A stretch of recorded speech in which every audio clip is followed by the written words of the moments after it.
Today is March 26th, which is a Thursday, which means I am, again, one day late on my weekly shop update.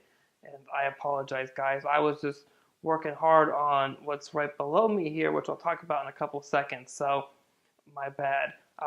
What's gone on this week? Well, Tuesday, Matt Cremona and myself released another episode of the Matt and Matthew Show. If you haven't checked it out, I'll have a link to the show here, and you really should. It was a great episode about routers, router bits, and router tables. So as always, we love the feedback from you guys. We've been getting some really good feedback so far, and keep it up. If you have any other questions about routers, router bits, or router tables, send them our way, and we'd love to get it into another episode. In other shop news, I uploaded 3 new chapters to the Scotch Cabinet Project, which means I've only got 3 left to edit and put up. So knock on wood, that'll be done very, very soon. So let's forget all about that old stuff. Let's talk about what's new here in the shop this week. And what's new in the shop this week is this guy right in front of me. So I started work on a dedicated sharpening station, and this is just one component of that dedicated sharpening station. I am recording everything. It will be up on the site. So pretty cool stuff here. So what we're looking at right now is a basin or a sharpening pond. If you've seen William Ing's sharpening pond, this is very similar to that, smaller in scale than his. All the stuff in my shop here is on these rolling carts, and I'm going to build another rolling cart just for this guy. But to do that, I wanted to first build what's going to go on top some of the time. Why do I say some of the time? Because it's going to be a modular cabinet. This guy is going to go on top sometimes when I want to sharpen like this. It may come down when I want to put up a grinder, for instance. Or maybe I just want a flat surface in the shop instead. So it's going to be really cool. Drawers to hold stones, other items that you may use in your sharpening process. So I'm really jazzed about it. I've been wanting a dedicated sharpening station for a very long time. Let's go over this right here. So basically what's happening is there's 3 major components to the piece here so far.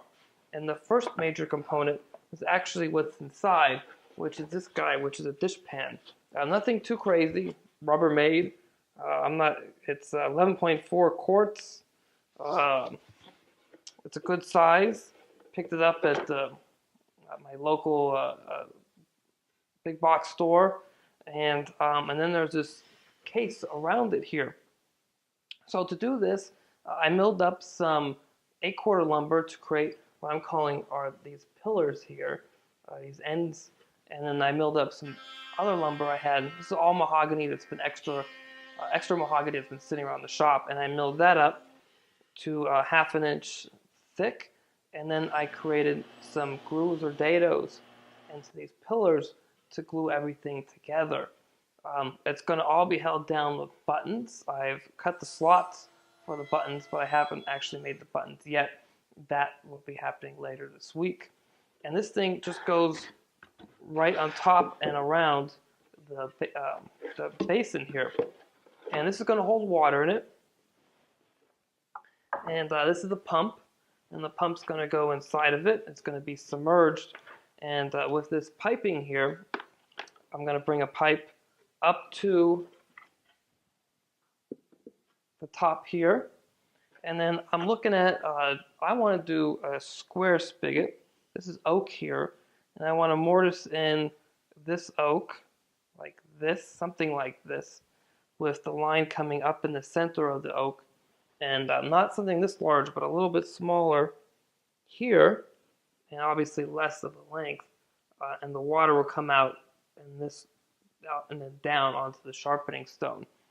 And the stone is right here. Let me show you one of the stones. And everything fits nicely in between, which means that I've got enough room to make a cradle here to hold the sharpening stone. So it'll straddle both sides, or go on top. Water will be put on it, will come up to the pump, and then go down onto the stone while you're working on this stone. So it'll constantly keep the stone lubricated and clean. And you can always dip the stone into the basin if you want it as well. And I'm really liking this a lot. So I still got some work to do, as you can see, but it's going to be really cool. This little pump here that I bought's got more than enough power to get the water all the way up and out and over. And it'll just continuously circulate as when it's plugged in and running. The inside of the top here is beveled so that water will be able to run back down into the basin. So really happy about this. Let me talk to you about the finish I'm going to use. So I've never used a spray finish before in a can, and I thought this would be a great time to try that. And I bought a marine varnish. So yeah, I'm really looking forward to trying this out. And I wanted the marine varnish because it's meant to withstand water going against wood and outdoor finish. So I really think it's gonna help out a lot here. How I'm looking to get the pipe into this. This is a piece of oak that's actually been sitting around for something else and never got to. This one's not going to work. I'm going to have to mill up some new oak, which is fine, but as a visual reference, it's getting me what I want. And basically what I want to do is I want to mill up something that's a little bit deeper than its final depth, rip it in half, and then come in and dado out the center of it, and then re-glue it back together. And I'll have a hollow square piece. And then that will go to another hollow square piece that will be a little bit smaller and mortised in here at an angle. That's it for the weekly shop update. As always, please subscribe to the channel.